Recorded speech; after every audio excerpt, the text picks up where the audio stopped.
Assalamualaikum warahmatullahi wabarakatuh. Jumpa lagi bersama kami di channel RC Otomotif. Hari ini kita dapat motor Honda Beat ESP dengan kendalanya ngelos di bagian kompresi, dan ini motor mati, tidak bisa hidup. Nih, motor Honda Beat, kita tes dulu.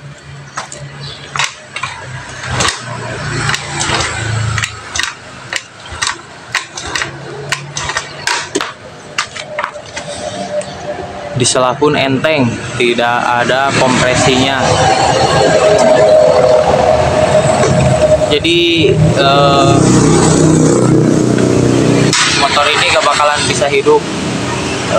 Mungkin untuk motor ini supaya bisa hidup itu ada 3 syarat unsur yang harus terpenuhi. Yang pertama itu di bagian kompresi, dan yang kedua di bagian pengapian, dan yang ketiga di bagian BBM. Nah, untuk pengapian dan BBM itu ada besar, dan yang terakhir ini adalah bagian kompresi. Kompresinya tidak ada, ngelos. Mungkin kita simak saja videonya sampai selesai. Nanti proses untuk pembongkarannya di bagian blockhead, kita melakukan sekir ulang di bagian klep in dan X. Paling yang sering bocor itu di bagian klep X, yang mengakibatkan kompresi itu loss dan motor tidak bakalan bisa hidup. Kita langsung melakukan pembukaan. Oke guys, langsung saja kita protoli di bagian koper engine-nya menggunakan obeng kemang dan juga kunci 8T. Kemudian kita lepaskan untuk koper tutup kipas magnet. Di sini saya tidak merecord untuk dari awal karena terlalu banyak waktulah itu. Jadi langsung saja kita protoli di bagian mesin.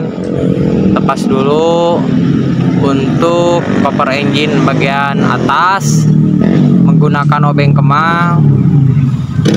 Nah, dan untuk sebelahnya lagi juga sama, menggunakan obeng kemang dan menggunakan kunci 10T. Kita lepaskan.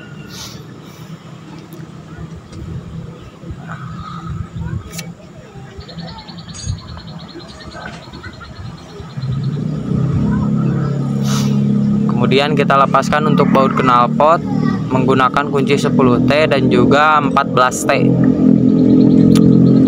Kita ganjal dulu ya guys, karena biar olinya turun ke bawah.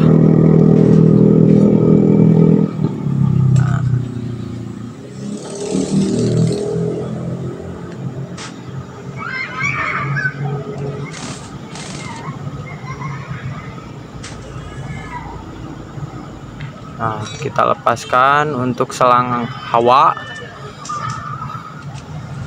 menggunakan kunci 14T untuk knalpot, dan untuk kepala knalpotnya atau silinser dari intake, bukan dari intake, dari exhaust, menggunakan kunci 10T karena bautnya baut 10.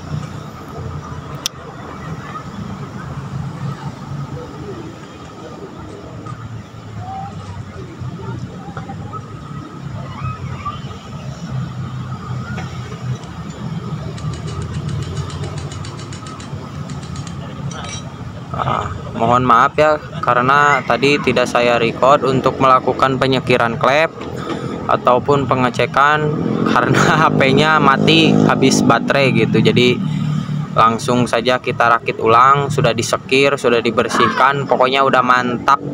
Untuk seal klepnya sudah saya ganti dua-duanya gitu. Kita cek, di sini sudah tidak ada kebocoran lagi, dijamin 100% motor ini bakalan hidup seperti semula. Kemudian kita lumasi dulu untuk bagian bearing noken asnya menggunakan oli. Karena apa? Karena supaya tidak kaget saat pertama dihidupkan untuk motornya gitu. Jadi harus dilumasi terlebih dahulu ya. sama untuk bagian perklep, in-X dilumasi, rocker arm, kemudian pen rocker arm dilumasi dulu ya saat pas dirakit gitu. Nah, di sini untuk Honda Beat in-X itu berbeda ya. Kalau yang X itu ada tonjolan ADS.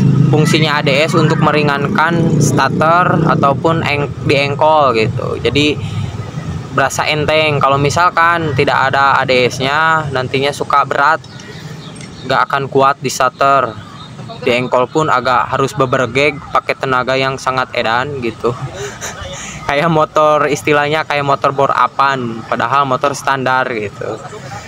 Untuk pen rocker armnya sama, kedua-duanya in-X-nya panjangnya sama, tidak ada yang berbeda, cuman yang berbeda itu di bagian rocker armnya saja.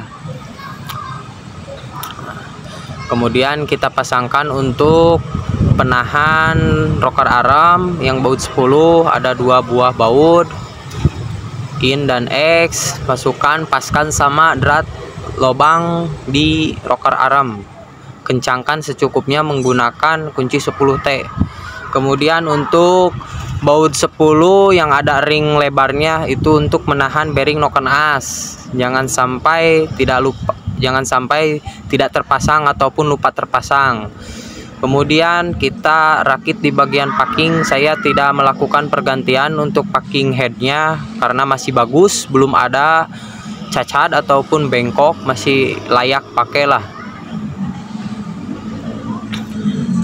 Nah, kita pasangkan. Untuk kepala piston sudah saya bersihkan menggunakan kawat bor, di bor gitu, jadi bersih, kinclong seperti semula lagi gitu, seperti baru. Nah, kemudian pasangkan untuk headnya ke bagian mesin. Jangan lupa ada baut gear timing. Kita pasangkan terlebih dahulu untuk bagian baut 10 yang 2 buah itu, pasangkan atas bawah, jangan dulu dikencangkan. Kita tahan dulu secukupnya saja, nanti kita kencangkan kembali gitu apabila sudah dirasa semuanya sudah kencang. Kemudian untuk mur 12, untuk mur tusuk sate yang keempat itu pasangkan, dikencangkan, sama ring-ringnya juga jangan sampai ketinggalan ataupun lupa dipasang. Nah, serasa semuanya sudah pas, sudah mantap nih. Kemudian kita pasangkan untuk baut gear timing menggunakan kunci 8T. Nah, harus stop dulu ya. Kalau misalkan Beat, jenis Beat itu topnya ada garis 1 dan garis 2. Nah, yang satu itu di bagian atas harus sejajar sama bibir blockhead, sama yang bawahnya juga harus sejajar, dan di depannya ada titik itu harus sejajar dengan baut yang 10 tadi yang penahan noken as ataupun bearing noken as. Kencangkan saja secukupnya, jangan berlebihan, nantinya suka patah di bagian gear timing.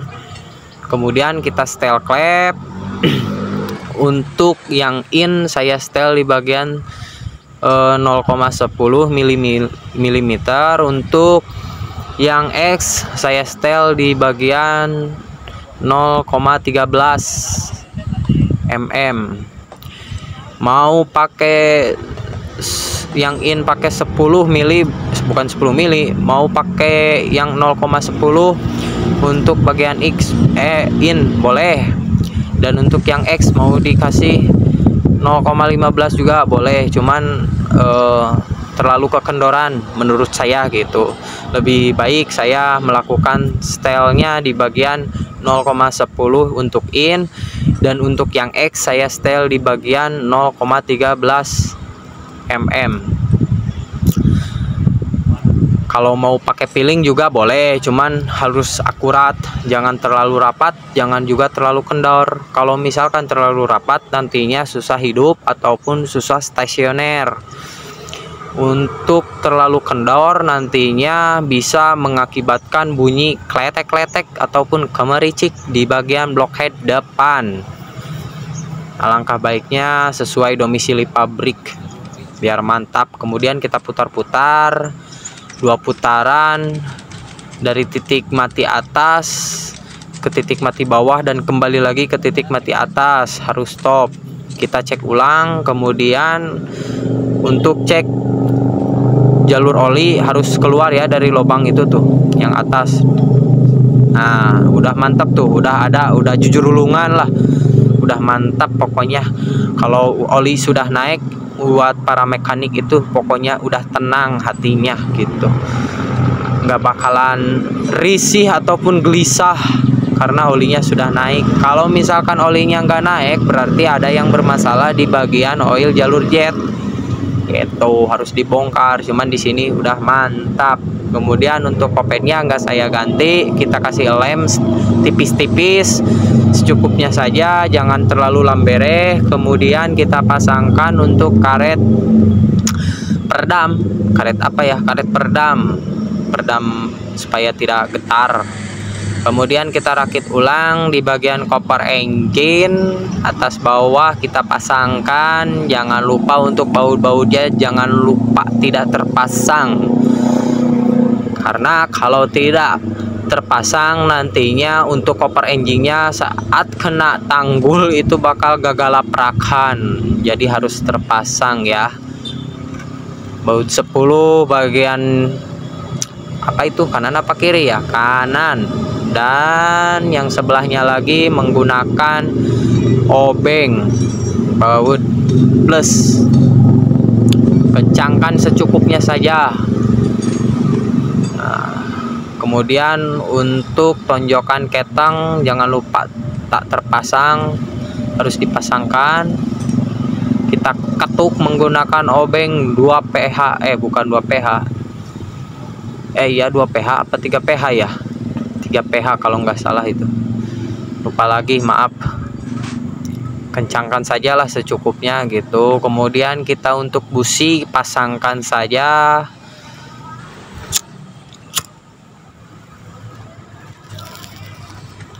Untuk throttle body ataupun TB sudah saya bersihkan, pokoknya sudah mantap. Ini mah full service, sudah jos lah, tinggal langsung dicairkan ke konsumennya gitu. Nah ini khusus ya buat mekanik pemula, pasti bisa lah, pasti bakalan bisa.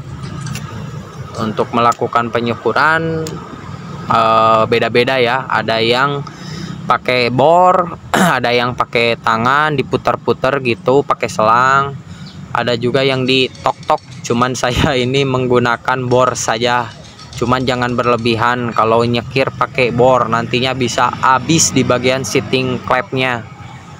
Kemudian kita pasangkan untuk rangkanya. Asnya kita pasangkan. Nah jangan lupa guys, sambil ngopi sambil ngerokok biar mantap, biar paham. Pokoknya dijamin hidup. Kemudian untuk baut apa ya itu namanya, baut massa ground, kita pasangkan. Soket yang dari sepul ACG itu pasangkan. Sensor O2, sensor TP, kemudian ICP, kemudian EOT kita pasangkan kembali. Jangan sampai lupa tak terpasang, nantinya tidak bakalan hidup ataupun bisa error.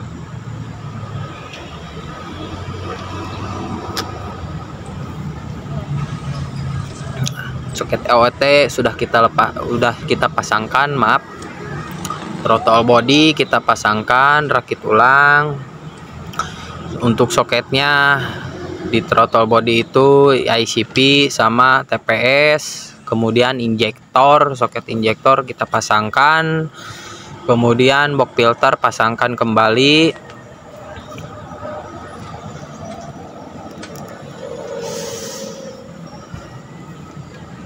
Nah guys, agak seret ya sedikit. Kemudian untuk selang hawa gardan kita pasangkan ke box filter, jangan sampai tidak terpasang ya, nanti air bisa masuk ke bagian gearbox ataupun gear gardan, area gardan, nantinya olinya bakal tercampur sama air. Nah untuk injektornya pasangkan. Untuk baut box filter 10, ada 2 buah baut, pasangkan yang panjang-panjang itu bautnya. Untuk yang injektor baut 10 pasangkan yang panjang, dan yang pendeknya untuk plat pasangkan. Tuh udah dipasangkan sama saudara saya. Nah, kita kencangkan secukupnya saja.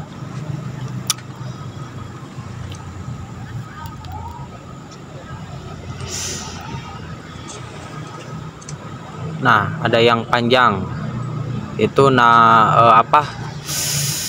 bautnya yang panjang penahan kabel gas, menggunakan baut 10 yang panjang juga, jangan yang pendek karena yang pendek kebakalan masuk. Kemudian untuk kabel rem kita pasangkan, jangan lupa tak terpasang karena itu rem sangat berfungsi sekali, saat berguna sekali. Karena kalau motor tidak ada remnya, kalau blong nanti bisa celaka atau nyeruduk ke jurang. Nauzubillahi min dalik pokoknya ya. Jangan sampai, mudah-mudahan untuk kalian semua selamat saat berkendaranya. Selamat sampai tujuan, amin. Kemudian kencangkan secukupnya karena masih ngeplos. Untuk remnya nah udah mantap lah pokoknya. Kita hidupkan kunci kontak on off 3 kali. Enggak, dulu saya reset, kita tes dulu dihidupkan, selah-selah dulu lah. Nah kemudian langsung kita hidupkan, halus cek gur nih. Nah udah mantep pokoknya, udah hidup motornya, udah aman, udah jos. Kita bayar sedikit, dipastikan tidak ngebul ataupun tidak berasap ya. Kemudian kita lupa itu tidak terpasang, bukan tidak terpasang, belum dikencangkan untuk baut filter yang menuju ke throttle body.